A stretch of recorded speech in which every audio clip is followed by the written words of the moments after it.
doon naman tayo guys sa mga air sign. Then unahin naman natin ngayon si Aquarius. Okay, so Aquarius, bago tayo mag-start, maraming salamat po sa walang sawang pagsubaybay sa ating pong daily horoscope. And kung ikaw ay bago pa lang sa ating channel, mag-subscribe na po kayo. And i-click mo na rin yung ating notification bell para lagi po kayo guys updated sa ating mga bagong upload. Okay, so Aquarius, tingnan natin. Gabay kapalaran mo. Okay, ano to? Parang magulo isip ng mga Aquarius. Balisa. Tingnan natin. So, nakikita ko nga sa inyo guys, parang nawawalan ka ng lakas ngayon. Though, pinipilit mo naman guys na magpakatatag, pero siguro may mga problema ka na hindi nyo guys kontrolado. Pinipilit nyo guys iwasan yung stress, pero talagang lagi siya guys bumabalik sa isipan nyo, yung mga stress, okay?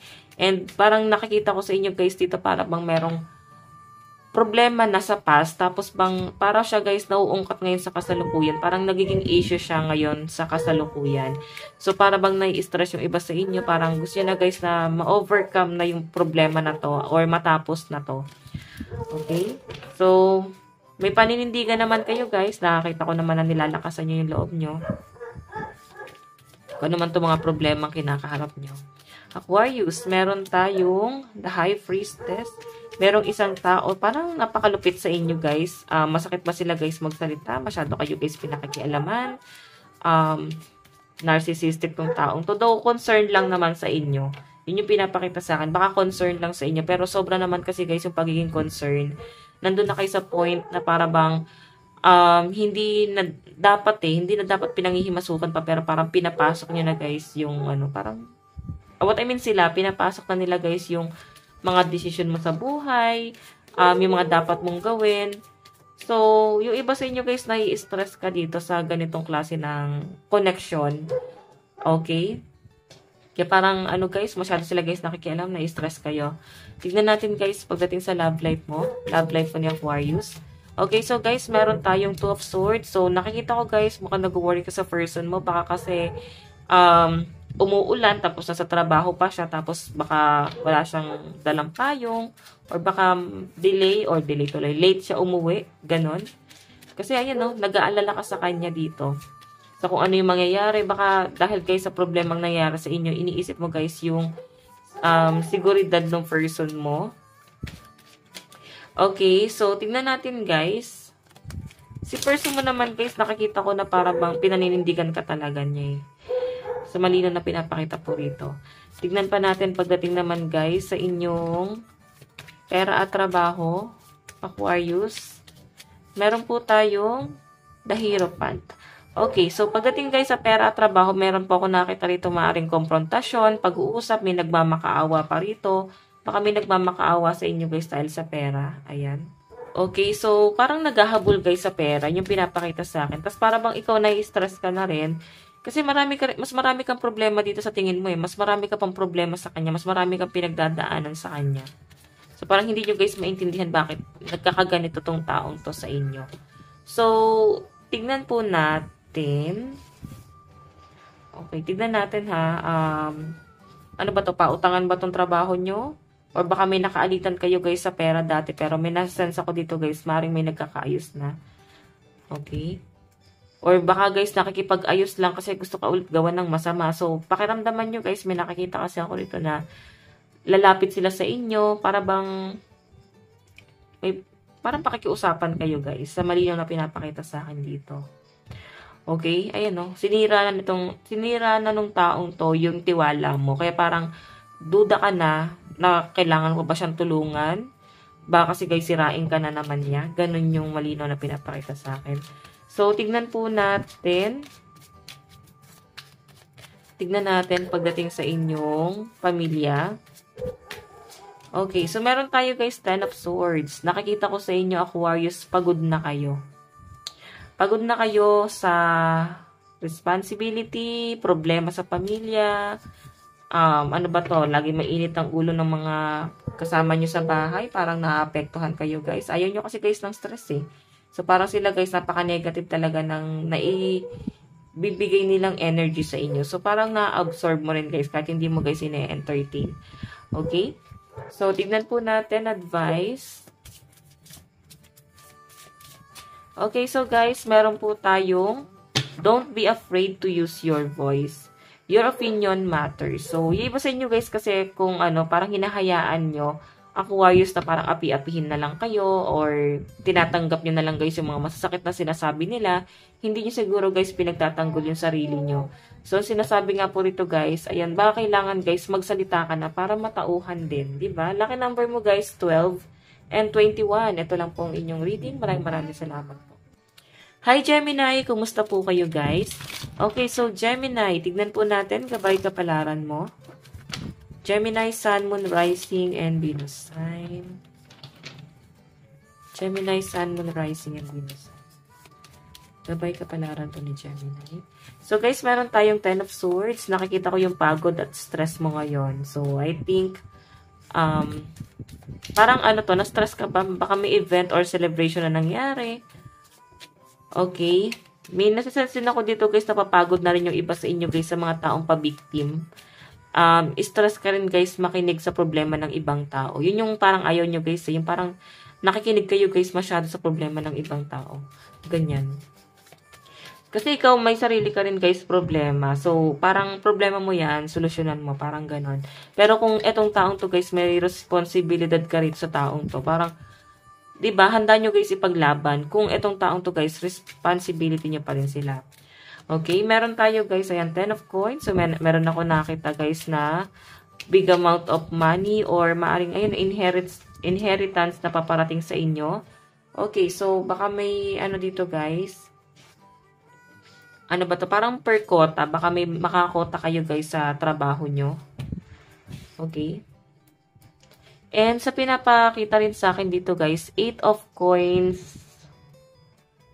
Parang nakakaisip siguro yung iba sa inyo Gemini na magpautang or basta parang yung pera guys, palalaguin nyo siya. So, parang patungkol lang siya guys sa pera. Okay? And kaya siguro pagod ka rito kasi iniisip-isip mo kung paano mo siya guys sisimulan. Tignan pa natin. Okay, so sa pinapakita rin sa akin Gemini, baka nga nagpaplano kang mag-business na parang pautangan. Or baka stress naman yung iba sa inyo guys sa business mo na pautangan. Or ano ba to? Parang basta may money involved dito guys. Maaaring nagpapahirap sa kalooban mo ngayon. Or baka stress ko sa trabaho mo, baka accountant ka. Or ang trabaho mo guys is sumahawa ka ng pera or nagpapaikot ka ng pera. Tignan natin guys. Pagdating naman po sa inyong love life. Love life.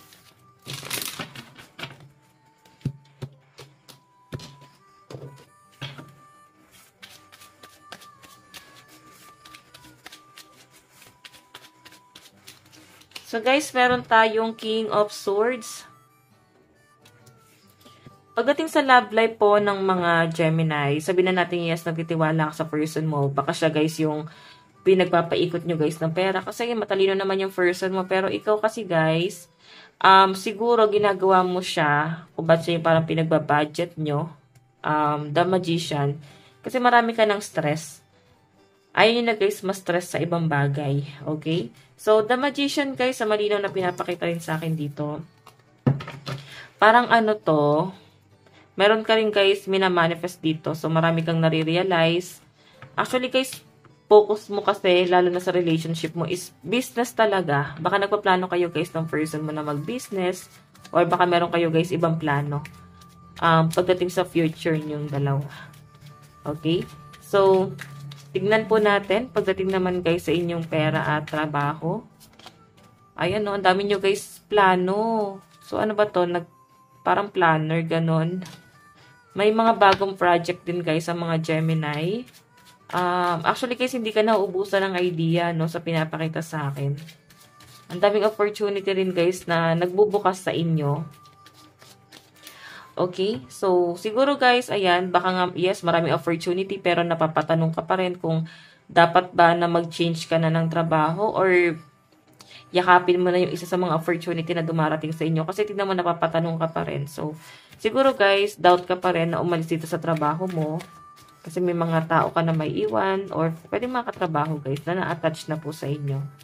Tignan po natin pagdating naman po sa inyong pamilya, meron tayong Wow, napakaganda nito guys. Six of Wands. May celebration na paparating po sa family.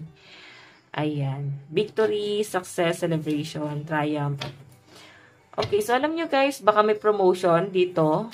Or baka may increase sa sahod mo. So, para bang, ang nakikita ko rito guys, may celebration. Baka meron kayo guys i-celebrate ng family mo. Dahil sa trabaho mo. Tignan po natin. Advice. Advice. Meron tayong healing trauma. Okay, so sa pinapakita sa akin dito guys, ayan, may mga trauma yung iba sa inyo ngayon. Pwedeng may mga pinagdadaanan pa rin kayo. Dissolve the chains of age-old pain. So, pwedeng matagal na siya guys. Baka matagal na problema na to. Tapos, na-vote out na naman siya guys ngayon sa kasalukuyan. Diba? So guys, lucky number mo 30 and 42. Ito lang po ang inyong reading. Maraming salamat po. Bye-bye. Hi Libra, kumusta po kayo guys? Okay, so Libra, tignan po natin gabay kapalaran mo. Libra, Sun, Moon, Rising, and Venus sign. Gabay kapalaran po. Overall energy, Libra, Sun, Moon, Rising, and Venus sign. So guys, meron po tayong Knight of Swords. Okay, so meron tayong the Moon. Meron tayong Ace of Cups. So, Libra, sa pinapakita sa akin dito, medyo nagiging padalos-dalos ka sa mga decision mo. So, yun nga, Libra, may pinapakita kasi sa akin dito na parang pabigla-bigla ka sa mga decision mo. Hindi ka, guys, sabihin na natin may mga nasasabi ka or nagagawa ka na hindi ka aware na nakakasakit na pala to, guys, sa ibang tao. Medyo impulsive yung mga decision na ginagawa mo. Kaya yung ibang tao, maring hindi nila, guys, nagugustuhan yung mga action mo. Okay, so sinasabi nga nito guys, parang kailangan meron kang mas i-consider or siguro isipin natin guys yung feelings ng ibang tao bago tayo guys gumawa ng mga action na hindi naman nila guys magugustuhan. Okay, pwede kasi guys na nasaktan natin sila talaga. And may pinapakita rin sa akin guys, ayan, the Moon. Siguro guys may kasinungalingan na nangyari dito. Basta patungkol to sa tiwala. Nawala yung tiwala. Ganon. So, may nasa-sense din ako guys, ito Ace of Cups, new relationship. Pwedeng sa relationship mo guys, sa person mo, baka ngayon pa lang kayo, nagsisimula pa lang kayo guys maging partner, bago pa lang kayo magkarelasyon, or baka kayo guys ay mag-asawa, baka bago pa lang to. Sa malinaw na pinapakita sa akin guys. Okay, so tignan pa natin guys, pagdating sa love life mo. Love life po ni Libra. Ayan, I think parang Cancer yung kadil mo, Libra. Cancer, Pisces, Scorpio. Okay. Love life mo, guys, Nine of Swords. Nahihirapan ka. Parang bangungot nangyari sa inyo eh. Parang hindi maganda yung nangyari. Parang nabigla ka siguro, guys, sa mga nangyari. Ayan, nagkakaroon ka ng insomnia, anxiety, tapos takot. May mga kinakatakutan ka rito. Nakikita ko rin sa inyo, Libra, parang gusto mo nang ma-overcome yung mga takot na nararamdaman mo. So, parang napapagod yung mga Libra, guys. Parang gusto mo naman, guys, i-workout yung relationship yun ni person. Pero parang ikaw mismo, hindi mo, guys, mabuo yung sarili mo. Okay? Tingnan natin, guys, pagdating naman po sa inyong pera at trabaho. Meron po tayong Two of Swords. Okay, so sa pinapakita po sa akin dito, Two of Swords, thought decision, settlement, stuck in the middle, blind to the truth. So, may mga nagbubulag-bulagan dito, guys. Alam nyo, Libra, siguro ikaw yung, parang bigay ng bigay. So, parang hindi nyo, guys, napapansin na aabuso ka na. Kasi sa sobra nyo, guys, mapagbigay, matulungin, maawain. Ikaw ang intention mo lang, guys, makapagbigay para give man lang or tulong sa kanila. Pero ang nangyayari kasi, Libra, para bang responsibilidad nyo na or parang habang tumatagal, ganun na, guys, yung sitwasyon or sistema na parang laging ikaw na, guys, yung nagbibigay. Okay, tignan po natin, guys. Tignan natin. Sa pamilya, meron tayong Nine of Wands. Actually, guys, nahihirapan ka ngayon na mag-build ng foundation or buuin yung pamilya mo. So, may nakikita kasi ako dito, Libra, na mukhang meron kang pinagdadaanan dito. nahihirapan ka guys, mabigat para sa inyo yung mga nangyari. May nasa-sense din ako guys, mukhang travel na paparating sa inyo. Ayan, mukhang confident ka naman dito. Baka guys, ito ha, nagbabiyahe ka ba papunta sa person mo or baka LDR po kayong dalawa. Okay, so sa family nyo guys, ay nahihirapan ka ngayon dito. Parang feeling nyo guys, ang laki ng pamilya mo, tas parang pinapasan mo lahat. Okay, advice. So guys, meron tayong ultimate fulfillment. Dream big, it will all work out. Okay, ibig sabihin, mangarap ka lang ng mangarap, pero yung pangangarap mo naman guys, is i-claim mo na nakukuha mo na kasi mag-work siya guys eh. Diyan kasi guys nag-work yung manifestation. So parang manifestation na ngayon mangyayari dito. Guys, lucky number mo is 44 and 17. Ito lang pong inyong reading. Maraming salamat po. Bye-bye.